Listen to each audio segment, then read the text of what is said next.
Hello and welcome to the Love of the Star podcast with myself, Eric Chiafalo, and the Super Bowl winning scout, Brian Broaddus. Plenty to talk about in Cowboys land as free agency starts to wind down. And now, Broaddus, you've been all eyes on the draft since about Thanksgiving time, so salute to you. Yeah. But now it's really all about draft time here for us as well, as we start inching closer and closer, and we're starting to connect some dots and trying to put this thing together. We got plenty of questions. We'll hit the mailbag coming up here in just a few minutes. But Broaddus, anything on some of the latest signings, some of the latest moves the Cowboys did? They bring in Paris Campbell. Maybe some thoughts on Kenneth Murray, the linebacker. Any of these new additions? Yeah, you know what? I'm one of those guys that, to me, when you watch, with Campbell, not so much. I kind of feel like that you really didn't help yourself there. That was an opportunity, maybe a little bit of a depth piece, competition, not costing you a whole lot. Guy had a productive season, hasn't really had the kind of season he had, since his first year. So, yeah, it's that one really didn't move the needle for me. Excuse me. The one that kind of got my attention, I think the Murray signing is an interesting one just because of the physicality that which he plays. This linebacker room coming into the free agency period really had nothing to it, and we'll see with how the players that they've obtained play out. But I'm encouraged that they didn't come out of this thing empty-handed. And there's people that talk about with Murray and stuff like that. He's still a run hit linebacker, and I know there's all these metrics and, people that say, well, he did this, did that. Just encourage people to go watch tape of him playing. I think there's some times where we lose track of these guys and what they can bring. And especially with the physicality that he plays with. I mean, he's a downhill tackling guy. And so they needed that kind of that Mike linebacker guy. I know we talk about Maris Leofau and what he could bring. I think Maris Leofau's rookie season was much better than I thought it was going to be. The times that he got to play, he was kind of, Mike Zimmer used him as a base linebacker. And, he showed some promising things that way around the football, when he had the chance to make some plays, but they still are going to be able to address this position in the draft. I think that all the positions, Eric, I don't think there's any one of them that you would say, okay, they got a guy that that's gonna keep them from drafting. I think they did a good job of replenishing some depth. I think in some places they had a little bit more of maybe the same player or a slight upgrade on that. So I'm encouraged. If I'm a Cowboy fan, I'm encouraged going into the draft that it's not going to be just all about the draft. The draft is going to be huge. Don't get me wrong, but where I think where the focus is it can now go in a lot of different directions. And instead of just being like you lost all these guys, now you're having to replace guys and then get the quality of the players. So now you could supplement your free agency period with these draft picks that you have, and they've got some really good spots where they're going to be picking. We've known in the past that they'll move around, maybe not going up, but going back if need be. So I'm encouraged. I'm encouraged by the positions that I've seen. I think I was talking to a couple of teams the other day about it.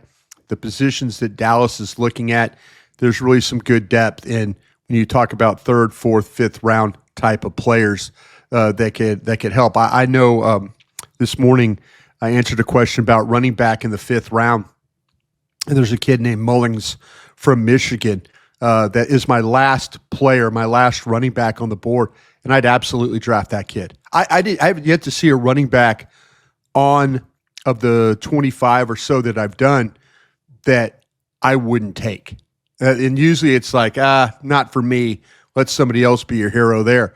But I think there's some positions like that where the Cowboys, the running back, the defensive tackle, the cornerbacks, this thing stretches pretty good into those middle rounds. And that's huge. And we have plenty of running back conversation for you today with some new prominent mock drafts that are putting a cowboy pick number 12 and placing a running back right there. So we're gonna have to talk about that here coming up. So I love the depth of this running back class. You speak on it plenty every time you watch new guys. You're like, wow, add them to the list of guys that we'll take. Sure. So that's super encouraging. They've gotten the bodies now at the positions of need where they just had, only a couple of guys. Linebacker in particular is the one that really jumps out. They're throwing bodies at it. The Kenneth Murray one I thought was, they're paying him more money than I would have expected them to be willing to pay, like $6.5, $7 million. That feels like quite a bit for a guy that's been a little bit underwhelming. But you have the Eberflus factor, and he's a linebackers coach at heart. So hopefully he can get the most out of him. Of course, we all love the Jack Sanborn signing. I think that's going to be a nice piece, a guy that understands the defense and everything. And we do have some questions in the mailbag about linebacker, but I'm just curious. I think my read on you in terms of the guys that the Cowboys have acquired in free agency, Solomon Thomas is your favorite one? I think that the Sanborn one at linebacker I really, really like that you mentioned. I think to me as I go through them, it's easier for me to say the ones that I'm not happy with. Does that make sense? Yes. The Jones one at guard, I don't quite understand that one as well. I didn't think that was something that was, very good in my eyes. I don't think the running back situation is all that great personally. I know they didn't spend a lot of money on that. I was in that mode of just draft two, draft a banger and draft a guy with some elusiveness. This draft can afford you that. I understand maybe what they're trying to do with Williams. They're trying to get the blocker. They're trying to get the catcher. Miles Sanders, I don't think Miles Sanders has anything really left. I don't personally. So it's easier for me to say that I don't like the guard, and I don't like what they did at running back particularly. That's kind of everything else. I kind of understand why, even Elam at corner, I understand what they're trying to do there. They're, taking a situation where a former number one pick, if you watched him at Florida, was a really good press man corner. That's what he needs to do. So if that's how Eberflus wants to play, you've got a guy that's got some size. He has experience because of being in the league, but if you play him as a press man guy, I think you're going to get the absolute best out of him. But the guard and one of the backs is kind of where I'm kind of like, I'm not too sure about that. Those two additions. Would you have liked to see them bring back Cooper Rush, who ends up signing a backup quarterback deal with the Ravens? No, I really don't. I know what Cooper Rush is, and and to me, I'm going to take an opportunity, and this is my weekend. You always ask me, Eric, where's your weekend of looking at quarterbacks? This is going to be this upcoming weekend is the one where I sit down. I think that I could find somebody in the draft. Sure, can I find somebody that has the record of Cooper Rush and all that? Probably not right now, but I know what I'm ready to move on from Cooper Rush. I think Cooper Rush was ready to move on from the Cowboys, to be honest with you. I think that tells you a lot that here's a new coach in Schottenheimer, an offensive coordinator in title, worked with the quarterbacks, been around the quarterbacks. They were not interested in going to get Cooper Rush. That tells you a little bit, I think, about what their attitude is about the particular player, whether they're right or wrong, whether I'm right or wrong, we'll see. But the fact that they're moving on or willing to move on, I totally agree with what they did.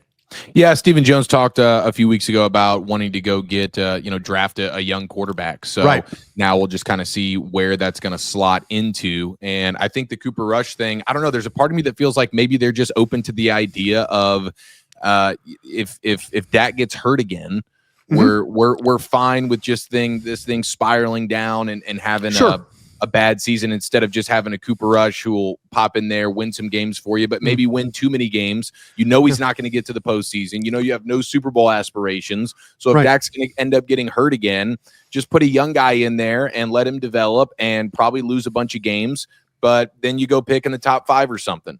So I like that plan. I'm open to that plan. What about Trey Lance? Anything on his return potential? Yeah, I asked some people in the organization about Trey Lance, and and this was several days ago. Actually, this past weekend, and I said, "Hey, is the ship sailed on Trey Lance?" And the answer I got back was, "We don't know yet." So I didn't. Sometimes with my guys, I'll get a no, we're not doing that, or yeah, we're working on that. And but on this particular one, I go, don't know yet. So they might be talking about that for sure that Cooper Rush is off the market, that they can pivot to Trey Lance. But like I said, I think there's some quarterbacks in this draft. Just watching other players compete against some of these quarterbacks, you kind of have an idea how Jackson Dart throws the ball. You have an idea about Shedeur Sanders. You have an idea about the Louisville kid throwing the ball because you see, games, you're like, oh, that was a good throw. But you're not really looking at the quarterback. But you're watching the tape and the quarterback shows up. So I'm looking forward to this weekend of just kind of knocking those guys out, putting them up on my board. I have a feeling that I'll have probably one first-round quarterback, and that'll probably be Cam Ward. That I could probably say with some pretty good certainty. I've seen enough of Miami's offense to kind of understand, when you watch their tackle, that you watch their tight end, you watch their receiver, you watch their running back, you get a feel of what kind of player that Cam Ward is. So we'll see about with Sanders and Dart. If I have Dart over Sanders, I'll hash all that out here this coming weekend. I'm looking forward to that. And when you say you have one first-round quarterback, that's from a grade standpoint, but that doesn't mean that there won't be multiple quarterbacks drafted in the first round. Oh, no, absolutely. See, if you have, and this is the thing that if you're new to our program, teams don't have 32 first-round grades. You just don't. I've been doing this since 1992. You have somewhere generally between 18 and 22 first-round grades. And this particular campaign, there's probably between 14 and 16 first-round grades. So player 17 on your board, if it's likely it's a second-round grade. That would be example to me would be Matthew Golden from Texas, the wide receiver. If you have 15 first-round grades, Matthew Golden is likely player 16 or 17 on your board. And he's going to go in the first round. But I just didn't feel, watching him particularly. I had some guys over him, right or wrong. We'll see how that all plays out. I really do like the player. But, yeah, he in a stack of 15 players of first-round grades, he's going to fall somewhere at 16, 17, and 18. And all those guys will be taken, in the first round to fill out the 32. Okay, great. Well, we have a bit of a quarterback development from a draft standpoint that we need to address right here. You're listening to the Love of the Star podcast. Love of the Star is an Audacy podcast, and you can find it wherever you get your podcasts. Broadus, I saw earlier this morning Ian Rappaport with a hit on NFL Network talking about the Cowboys, talking about Cooper Rush leaving to Baltimore, and what does that mean for the Cowboys in terms of addressing the quarterback position in the draft. And it was interesting because he just kind of nonchalantly ties the Cowboys to Quinn Ewers and starts talking about him in the second round, maybe the third round.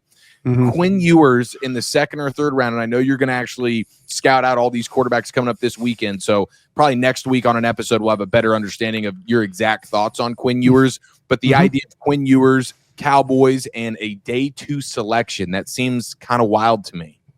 I think it's wild too, and and Ian is really, really good at his job. I do know for a fact that last week the Giants had in a group of quarterbacks, and Quinn Ewers was one of the quarterbacks that was in the meeting with the others that they had. With the Giants having a pick at the top of the second round. That seems to be, if if the Giants are looking, they had a couple of quarterbacks that were, and I'll get my notes here, but there was a couple of quarterbacks that they were visiting with, and let's see if the Giants had in Ewers, Dart, Ward, and Howard from Ohio State. Those were the quarterbacks that they had. They had a visit, with the Giants. So right there, it tells me Ward, of course, a first round pick. Dart, likely a first round pick as well. Ewers and Howard, I think that you would say in the rating of Ewers would be over Howard. But here the Giants are looking at quarterbacks, but maybe they're protecting themselves a little bit. If not a first round quarterback, then maybe with Ewers, and then maybe that's more of a second round type of a guy to them. But I would be really surprised if Dallas went second round quarterback on Quinn Ewers. I would be very surprised. Yeah, I mean, same here. That feels like something where, I mean, feels kind of rich. It feels rich, not only for the player. Like if you told me it was Jackson Dart maybe in the second round, I'd be like, sure, okay, you're just kind of buying that upside.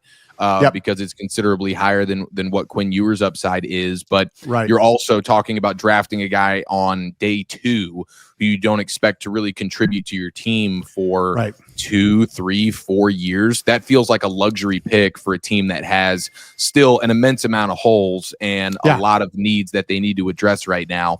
So that feels like for the Cowboys, that would be I don't know how many Cowboys fans would really like a selection like that on day 2 when you have this many needs across the roster. Yeah, I don't think that free agency or the way that you attacked it, and I'm not being critical of the way they attacked free agency. I actually applaud the way they used they here we are. We're using the draft, we're using trades, and we're using signings. I applaud you for doing that.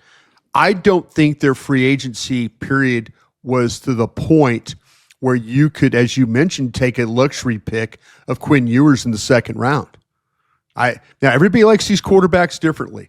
Quinn Ewers, to me, played on a really good football team. Very talented at offensive line, very talented at running back, very talented at wide receiver, very talented as the play caller. Quinn Ewers, I think, benefited greatly from all those around him. I just don't see right now, and I've watched a lot of Texas tape because you're watching offensive line, you're watching receivers, you're watching a lot of things. If you told me that Quinn Ewers was the second round quarterback, that they had him on the board second round, I would be shocked. But everybody sees these quarterbacks completely different. Okay, now I want to get to Mel Kiper's latest mock draft. It dropped today, which is Tuesday, March 18th. Cowboys at pick 12, round 1. They take North Carolina running back Omarion Hampton. And he just simply writes, he says, no change on my Cowboys pick projection from my last mock draft. So he's now 2 for 2 on Cowboys taking Omarion Hampton at 12. He says Hampton actually firmed up his first round case at the combine. He had the 4.46 40, 10 feet 10 inches in the broad jump, home run hitter, and could spark something in the run game. And he notes the Cowboys averaged 4 yards per carry over the last year, tied for 4th worst in the league. And he says even after signing Javonte Williams and Miles Sanders to low-risk deals, I still think the Cowboys could draft Hampton. He is the kind of difference maker they need at the position. He rushed for over 3,000 yards and 30 touchdowns over the past 2 seasons at North Carolina. So I would just love your thoughts on that, Broadus. I have Johnson from Iowa over him, but they're all very, very close there.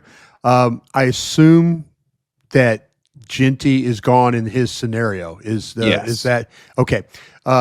He's been very consistent because he's had Ginty gone and he's had Hampton the last 2 times, as he says. This is where you have to be mindful of Mel Kiper. And a lot of people, Mel Kiper's been doing this a long time. Matter of fact, I think 1988 was like his first time he was doing this.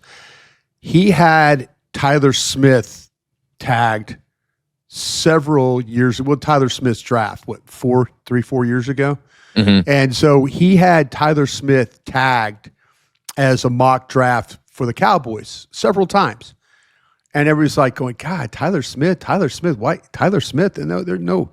So Mel might have somebody in that organization that is, helping him. And most of these really the good guys and gals that do this have somebody that's willing to say, hey, listen, think about it this way or think about it that way. The fact that he keeps putting Hampton to you, I think says something, but he also, Genty keeps going before. I don't know if they would have Hampton over Genty. That's something we have to dig on and find out. They might not take a runner in the first though, Eric. There's a possibility. I say keep an eye on what Mel Kiper's saying here, but there's a possibility that they might not take a runner. I have 4 positions, I think. Runner is one of the positions. I just don't know if they'll go with it. I think there's the defensive tackle or edge thing you have to think about here. I think the cornerback is a thing you have to think about here. I think the wide receiver is something you have to think about at 12, and I think you have to think about the runner. I don't know what order that goes in. Those seem to be what I'm looking at right now. But I wonder if they really, really, really, really like Genty as much as everybody who's been mocking them to Dallas. I think there's some other positions like the ones I mentioned that they're surely considering over running back at that 12th spot. Yeah, and other positions outside of running back in the first round is definitely a much better way to allocate your resources, especially in a draft like this where you're coming out of the gates today talking about 25 running backs deep of guys that you would be down to draft within the first 5 rounds of the draft. No question. So I think that has a lot to do with it. If you were talking about this being super thin at the running back position and you want to go maybe a little bit more need heavy because of that, I could at least understand, but there's really, other than Genty, I get it, but it doesn't seem like Genty's falling to 12. And if you're going to end up taking a running back not named Genty at 12, I just think that's a misevaluation on this particular draft class and how many really good running backs. We're going to look in year 1, we're going to see 3rd, 4th, 5th round running backs making a serious impact for some teams like we do most years, but this year probably more than ever with just the quantity of dudes. Yeah, but what you have to be very mindful of, Eric, is the last 2 drafts these Dallas Cowboys have missed on their first round pick. Okay, and if you're going to pass on an Ashton Genty, who I don't think is going to bust as a player, and you take a player that does bust in the first round, like you have, well, I shouldn't say this, but Guyton right now not looking very favorable right now, and then we know with Mozzie Smith. So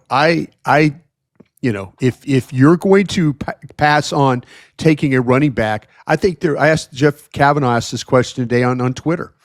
I listed 4 guys that I didn't think were going to bust, and Ashton Genty was one of those guys. But if you pass on Ashton Genty and take a player that busts, then your allocations of it doesn't matter what your allocations is, you messed up. That's how you got to look at this. If they have not drafted well the last 2 years when it comes to the first round pick, and if you're going to pass on somebody that, in my opinion, I don't think is going to bust, but I also don't think Simmons from Ohio State, the tackle, is going to bust. I don't think that Ibuka from Ohio State's going to bust, and I don't think Barron's going to bust. Those are guys that I really, really like. But if you pass on one of those players and take somebody that does bust, I don't want to hear about the running back anymore. I don't want to hear about because and I'm not pointing this at you. I'm just saying that allocations of resources, when you pass on something just because you feel like it's a better allocation of resources and you pick something that busts, then don't tell me about allocation of resources anymore.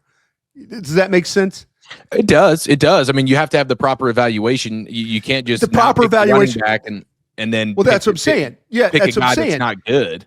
That's what I'm saying. In my opinion, I gave you 4 guys that I think aren't going to bust. One of them is a running back.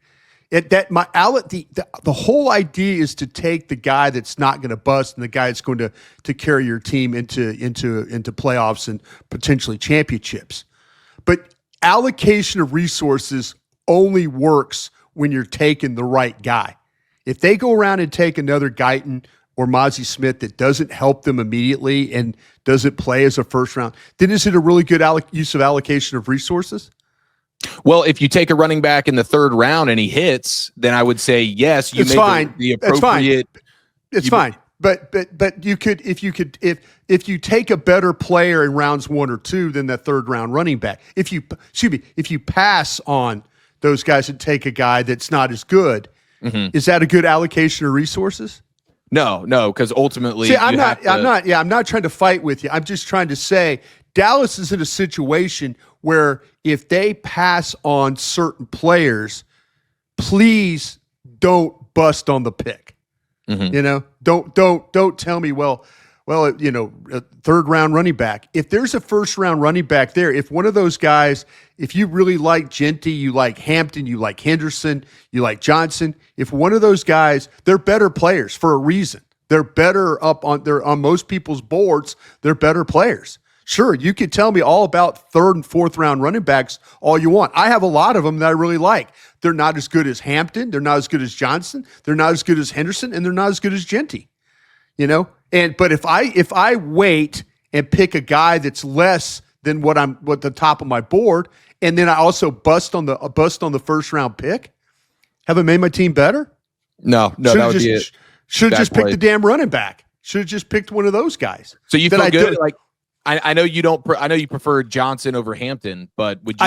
I do, and you know it's funny.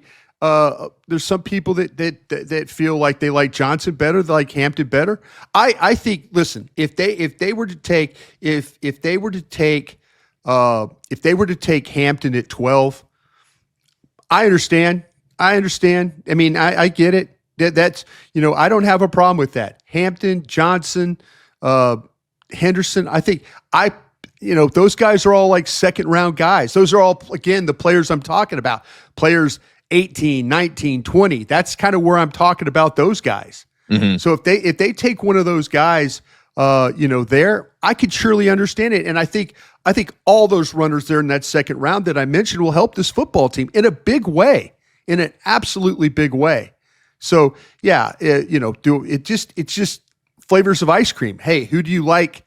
Who do you like better? And I think all these kids are going to be able to play, but there's a reason why those guys are at the top of the board and guys like Scattaboo and Sampson and others are in the middle of the board.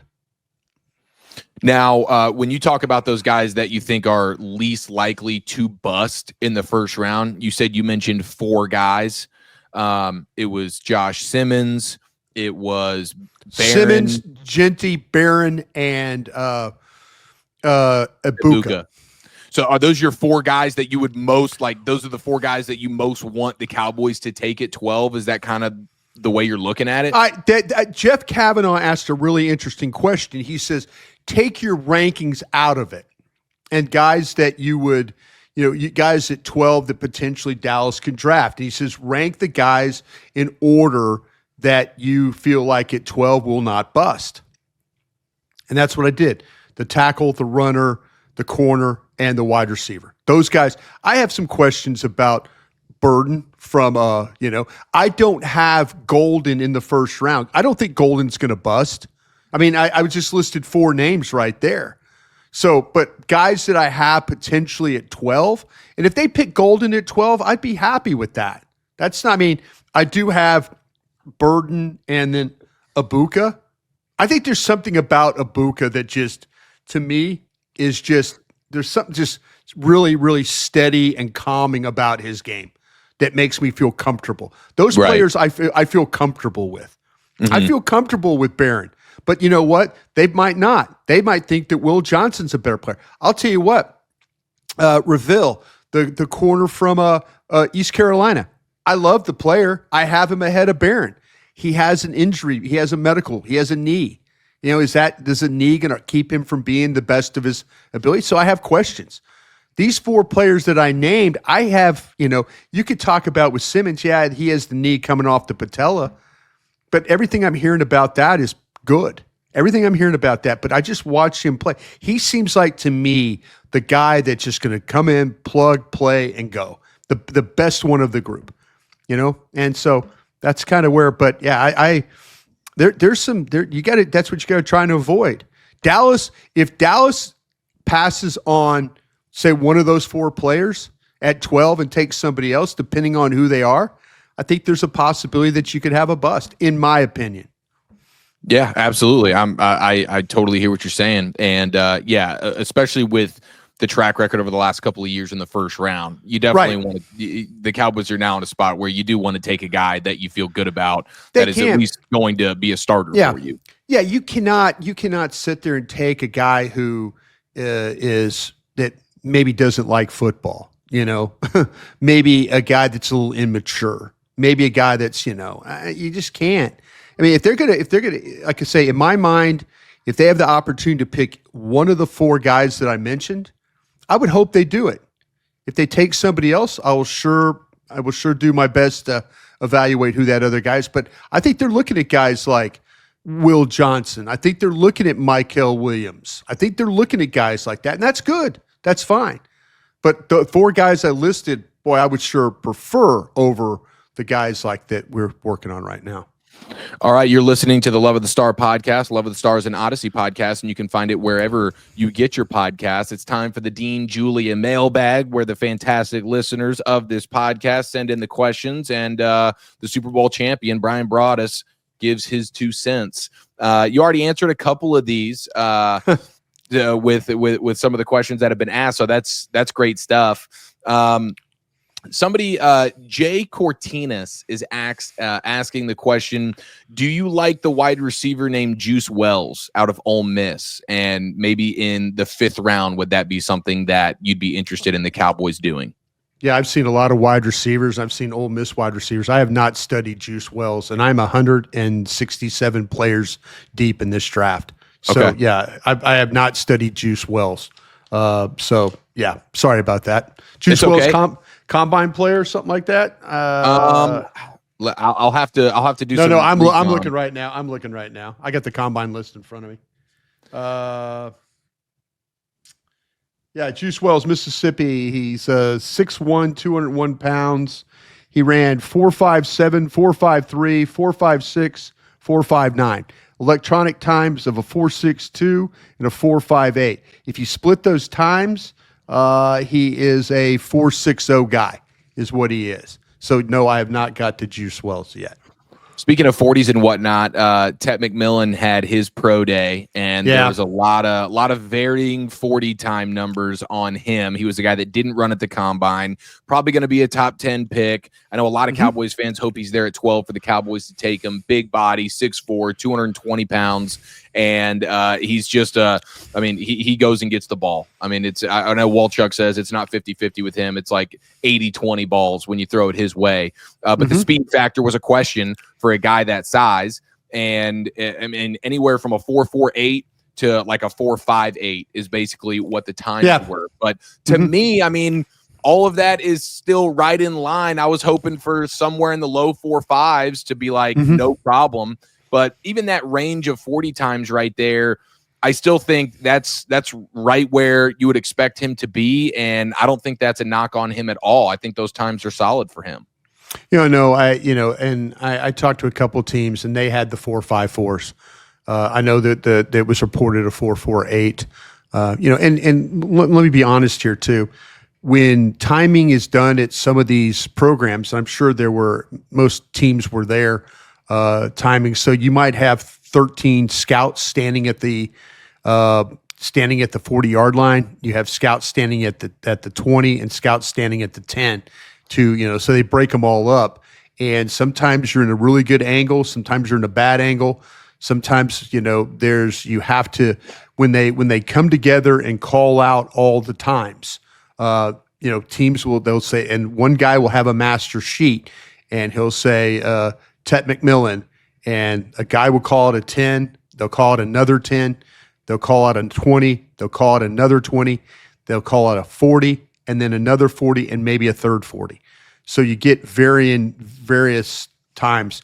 It seems like consistent it seems like that what they consistently got from him was a 4.54. I've put out some calls to some other teams. I know Albert Breer reported that. I talked to a team last night that their scout had him at a 4.54. So that's probably where the times are at with him. He's somewhere probably between, if you talked about splitting, what you do is you would take that time and say someone has a 4.48 and someone has a 4.54, now you're in a situation where you're looking at he's probably in the low 4.5s if you split those times. What you do is you take the two and then split it. And so if he's a 4.51, 4.52, then I think that's kind of in the range that you're asking it to be. So if someone got him a 4.48 and somebody got him at a 4.54, he's probably somewhere in between that 4.51, 4.52 range, which is, I think, fast enough, which I think is fast enough. For sure. Yeah, I know a lot of us crossing our fingers that McMillan is there at 12. That'd be a bit of a surprise, but it would be probably a home run selection there for the Cowboys. Now we continue here in the Dean Julia mailbag. Coach Mike B23 on Twitter asking Broadus, could safety be a surprise position that the Cowboys maybe spend a top 100 pick on, considering Wilson and Hooker, and they're coming to the end of their deals, and neither one of them are special really in any way?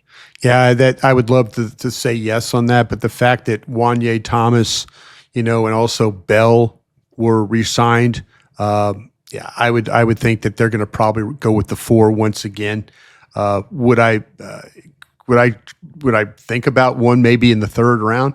Yeah, absolutely. There are several guys that I think kind of fit that mold of when you start to talk about being able to play. Now, do you want a true free, or do you want a guy that's a strong safety, that type of guy? I think if you're talking about there's in the 4th round, and I know Dallas doesn't have a 4th, but we'll see what happens in the 5th. Sanker from Virginia, Castro from Iowa, Ransom from Ohio State, Bowman from Oklahoma. Those are all guys that will probably be more likely day 3 picks than day 2 picks. But like I say, Winston from Penn State is another one that I really, really like. Mabuka from Texas is another one that I think that a lot of people are sleeping on right now, that could be that free safety, but he would probably be closer to a day 2 pick than he would a day 3 pick. We have Aaron at MurphyBro2 on Twitter saying, now that you just unveiled, you got 25 running backs that you would take for the Cowboys. He wants to know, how many of those running backs, of those 25, do you think would be immediate day 1 starters for the Cowboys, given the room right now with Miles Sanders and Javonte Williams? How many of those 25 would be the starter day 1, you think? Gosh, I could go all the way down to the 4th round. I mean, I'll go the 4th round. James from Oregon, Neal from Kansas, Giddings from Kansas State, Etienne from Georgia, Brooks from Texas Tech, Martinez from Miami. Those are all 4th round. Tutton from Virginia Tech.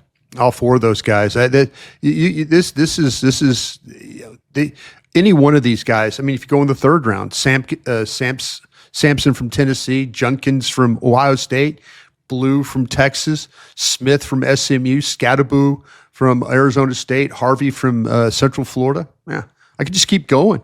I mean, this group of running backs is super impressive. I mean, there's really and some of these guys catch it really well. Some of these guys are elusive. Some of these guys are physical runners. Yeah, this is you're gonna get some starters out of this group for sure. That's super encouraging. Yeah, and like you said, it's the ice cream flavors, especially with these running backs. There's just, it's like what type of back do you want? There's a little something for everybody in this draft. You mentioned Dylan Sampson, and I just came across this particular nugget on him for teams looking for a guy who can be dominant in short yardage situations. And obviously you can maybe share more about what else he's capable of. But I just saw that Dylan Sampson, the Tennessee running back, he had 36 carries with 2 or fewer yards to go.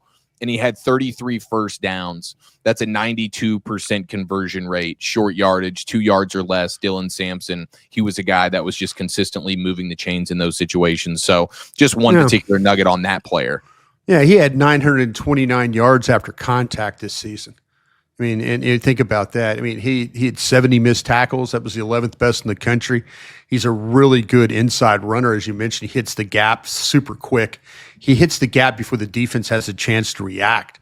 He's elusive. His reception numbers have improved every year that he's played. I feel like he's going to need some work as a pass blocker. But, to me, there's like, this guy is very talented. He's explosive. But, he's one of those guys that, man, when you hand him the football, he was more than willing to show the toughness in order to get the job done. I watched him against Alabama, Georgia, Oklahoma. He was positive games in all three of those against some pretty good defenses. So Dylan Sampson at 5'8", 200 pounds is somebody you absolutely should consider. Greg Ostracized on Twitter is asking Broadus, why not much discussion about the Penn State tight end Tyler Warren at 12? Yeah. He seems like just a well-rounded player, character, health, and ability. Yeah, no, he is a good player, and Dallas just will. If you were dying for a tight end, Tyler Warren will be your first guy off the board. 6'6", 256 pounds. He plays with really good awareness. He's a willing blocker. Sometimes he lacks a little sustain as a blocker, but this guy plays flexed. He plays as a slot. He can play in line. He's a natural hands catcher, as you mentioned. He could extend his hands to receive the ball. I mean, this guy, he makes contested catches. He knows how to push off to get space. I just don't see them using the 12th overall pick for a tight end. He's a really good weapon. I think there's some other tight ends in this draft that are very comparable to the type of player that he is. I mentioned, from my alma mater, when you look at LSU, Jason Taylor's son, Mason Taylor, is an excellent player. Loveland from Michigan's another player. Fanning from Boston College. Helm from Texas. We know the story about him working out and with a bad ankle and all that stuff like that. This is a pretty deep draft of tight ends. Warren's on the top of the list. I just don't see Dallas saying, the 12th overall pick is worthy of a tight end, especially when they've got other needs that they need to fill. Right. Yeah. A little bit of a luxury pick there. The Cowboys don't have a huge need for it. Not that Ferguson was meeting expectations last season, but that he's at least capable, and Ferguson's numbers probably look quite a bit better if Dak was healthy all season long. Dak certainly likes that tight end security blanket there, and down the seam in particular is a patented Dak to Ferguson kind of throw there. So, but like you also mentioned, there's a depth quality to this tight end class as well. So you don't have to feel like you have to go get one right there. Right. But, okay, well, that's going to go ahead and do it, Broadus. There's our Dean Julia mailbag for the day, and we appreciate all the fantastic questions. We'll continue to hit those each and every episode here on Love of the Star. Love of the Star is, of course, an Audacy podcast, and you can find it wherever you get your podcast. We'll be back later on in the week with some more Cowboys content. Broadus, you're the man. We appreciate it, brother. Thanks, Eric. Appreciate you. Yes, sir. All right, everybody, thank you, and be well.